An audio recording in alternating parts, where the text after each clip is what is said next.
At first glance, Agro Food Ltd appeared to be just another company importing fruits and vegetables that, while grown overseas, are everyday staples for the average British shopper.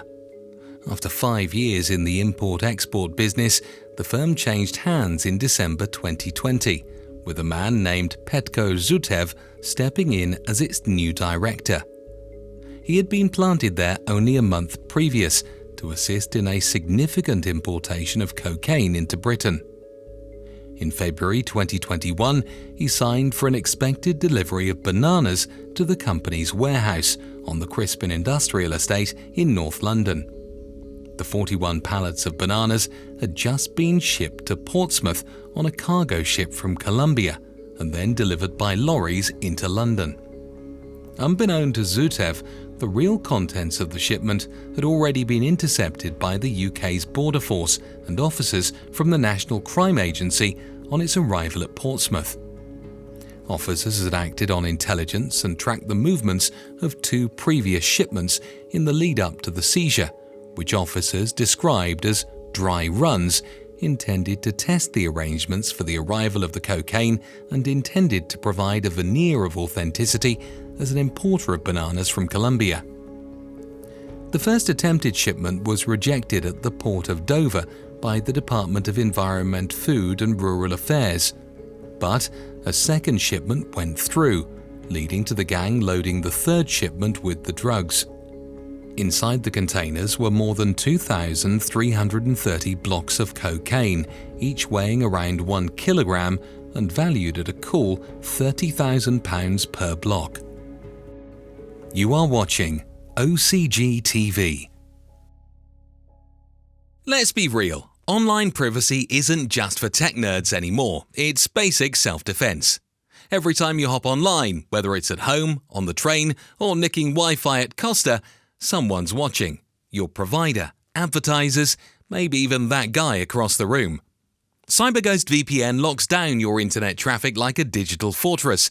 With just one click, it reroutes your connection through encrypted servers in over 100 countries. That means total anonymity. No logs, no leaks, no nonsense. Want to unlock Netflix shows from your hotel room in Mallorca? Play region-lock games early or get cheaper flight tickets just by changing your virtual location? Boom! Consider it done. Now, here's the kicker. One subscription covers up to 7 devices: your phone, your laptop, your work laptop, your girlfriend's phone, your PS5, your smart TV, even your nan's tablet if you're feeling generous. All protected, all anonymous. CyberGhost has already over 38 million users and has an excellent rating on Trustpilot. Don't forget to click on the description link to get the special discount CyberGhost VPN is granting to our channel users. This application will give you full access to all blocked content on the internet for $2.03 a month only. Totally risk-free. So, check it out. Click the link in the description to lock down your data and take control of your online privacy. What do you have to lose? Try CyberGhost VPN today. No risk, all reward. The cocaine in question had a wholesale value in excess of £90 million and a potential street value of at least £186 million. At the time, this was the largest inland seizure of cocaine ever within the UK.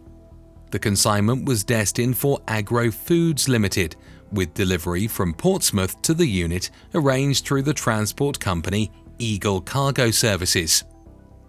The cocaine was discovered by the UK Border Force on February 14th during an inspection.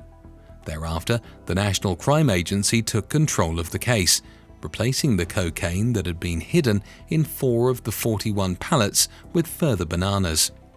The consignment was then delivered to the Agro Foods unit on 18th of February as planned, but the 2 lorries transporting the consignment were now driven by 2 undercover officers. Audio devices had been placed within the pallets that had contained the cocaine, and the officers were also wearing similar devices. Once there, Zhutev met them and appeared to show he was the man in charge. He helped the drivers park, then inspected the containers and signed for them. The bananas were unloaded and taken into the unit. Once secured in the unit, the search for the illicit cargo began. During the search, significant parts of the conversation between the men were recorded. Those recordings made it quite clear that they were trying to identify the pallets which had contained the drugs by referring to barcodes on the pallets. While he and 3 of his associates, dressed as warehouse workers, were inside, specialist counter-terrorism firearms officers from the Metropolitan Police smashed down a door to the industrial unit.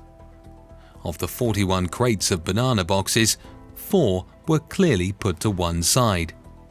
These were the dummy crates, which bore the same resemblance and barcodes as the ones that had been intercepted. The import operation was clearly the work of an organized crime group with international ties, as evidenced by the transformation of Agro Foods Ltd into a front company in the 6 weeks leading up to the 18th of February. The list of actions that the group undertook serves as a fascinating insight into an organized crime gang at the very top of the criminal underworld. A new bank account was opened for Agro Foods, into which funds for the operation were transferred from another account that had received untraceable cash. Specialist laminated glass was installed at the unit to prevent anyone from seeing inside. Specialist refrigeration equipment was fitted at the unit to create the appearance of a legitimate banana import operation. Forklift equipment was hired to unload goods into the warehouse, and a van was rented for the onward distribution of the cocaine. In addition, arrangements were made for 3 further consignments of bananas without cocaine to be shipped by the same supplier to Agro Foods. 2 of those consignments arrived into the UK on the 4th of February and the 12th of February and were due to be transported by Eagle Cargo Services. Both those consignments failed DEFRA clearance due to poor condition and inadequate labelling. A 3rd consignment arrived on the 19th of February. All 3 were dry runs intended to test the arrangements for the arrival of the cocaine and intended to provide the guise of legitimacy as an importer of bananas from Colombia. A blank firearm with 5 rounds of live ammunition was found hidden behind a ceiling beam, along with numerous mobile devices which had been concealed around the premises. 3 of Zhutev's 4 accomplices were also arrested at the scene: Bruno Cusi, Gheorghe Dico and Olsi Abidja. Cusi and Dico were dressed as warehouse operatives and were there to assist with unloading the consignment. Olsi Abidja was the intended lookout and driver for the drugs and was arrested near Agro Foods as he waited inside a hire van. He was employed by more senior gang members, Erik Muci, to act as a courier supplying drugs across the UK. Erik Muci managed to evade capture, despite being nearby on the day of the raids. He faced greater trouble than the others, as searches of properties linked to the group led to the recovery of 31 blocks totaling 33 kilograms from an apartment complex known as The Yard on Caledonian Road in King's Cross in April 2021. These circumstances made it plain that the cocaine was being repackaged and then distributed from the premises. It was concluded that Erik Muci was directing and overseeing this operation. Arrangements for the rental of the property were made by an associate of his. Call data showed that Olsi Abidja that had made calls to the apartment on at least 5 occasions in January and at the beginning of February 2021, likely for the collection and onwards distribution of the blocks. The raid on Caledonian Road, nearly 2 months after the main operation at Crispin Industrial Estate, suggests that Muci was either driven by greed, failed to grasp the risks of continuing, or had such a surplus of drugs he didn't know what to do with them all. With the details of the operation laid bare, the focus now shifts to the courtroom, where the individuals involved faced the consequences of their actions. First up was the main player in the conspiracy, Petko Zhutev. He played a liaison role between the Bulgarian and Albanian sides of the operation and performed a central role in obtaining and preparing the unit for the receipt of the cocaine. He secured the lease for the unit, which was in his own name, organized the installation of cold rooms at the unit, the installation of the laminate, and the rental of the forklift and pallet trucks. Zhutev also controlled the key bank accounts in the operation, paid in sums of cash to the feeder account, and arranged the transfer of monies from Agro Foods to companies such as Eagle Cargo Services. Finally, he dealt with the undercover officers posing as the drivers and signed off on receipt of the consignment and oversaw the unloading of the bananas. It was the evidence of both undercover officers that on that day he was acting in a supervisory role. In court, it was made clear that a mystery individual with the nickname AAA was pulling the strings from back in Bulgaria and had recruited Zhutev as late as December 2020, 1 month before he arrived in the UK to carry out his mission. During the trial, before he entered a guilty plea, he became mentally unwell and committed an act of serious self-harm which led to hospitalization for several days. His guilty plea gave him a 5% reduction, but he still ended up with the lengthiest sentence for the importation, with 27 years. Erik Muci was a constant presence at the warehouse and related sites in the weeks building up to the importation. CCTV footage and call records revealed he maintained contact with key players and carried himself with clear authority, directing others like Bruno Cucci and Gheorghe Dico. He arranged for cash deliveries to secure the lease and refrigeration installation and was directly involved in negotiating with the refrigeration company. On the day of the delivery, he stayed just out of sight but remained in active contact with those on site, coordinating movements and receiving updates, including the police's arrival, prompting him to leave the scene. His involvement and command over operations pointed to a leadership role in the conspiracy. He had worked as a plumber since arriving into the UK as a refugee from Albania, but was making a side income by organising the buying and selling of cocaine on a commercial scale. He ended up the worst off when it came to sentencing, receiving 26 years for the importation, 1 year less than Zhutev, but got 7 years for being connected to the 33 kilograms found in the King's Cross flat. That sentence would run consecutively, meaning he received 33 years in total. Bruno Cucci played a key operational role in the drug importation scheme. He was regularly seen at the warehouse, often in a high-visibility vest to appear as a legitimate worker, and was present during major setup activities, including the installation of refrigeration equipment. On the day of the importation, he helped unload the lorry and break down the pallets to uncover the hidden cocaine. He would receive a significant sentence of 21 years.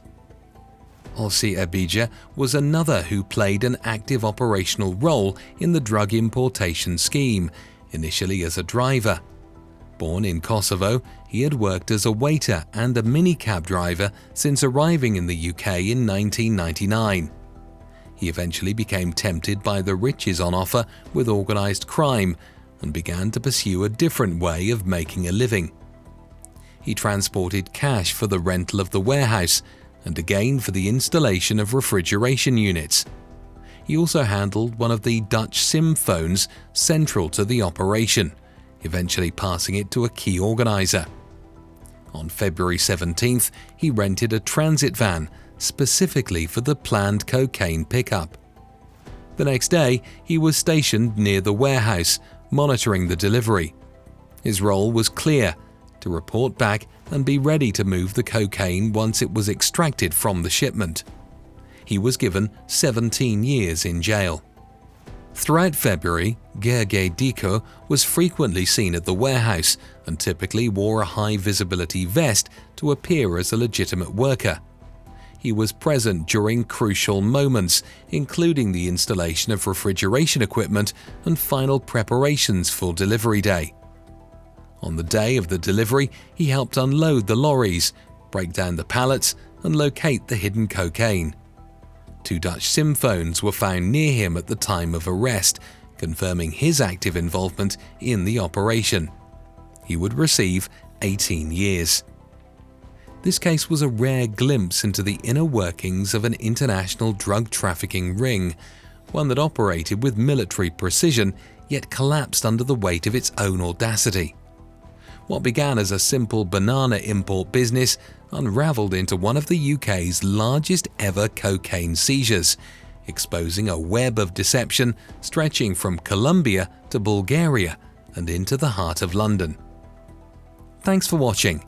If you found this story insightful, don't forget to like, comment, and subscribe to OCG TV for more interesting cases within the fascinating world of organised crime.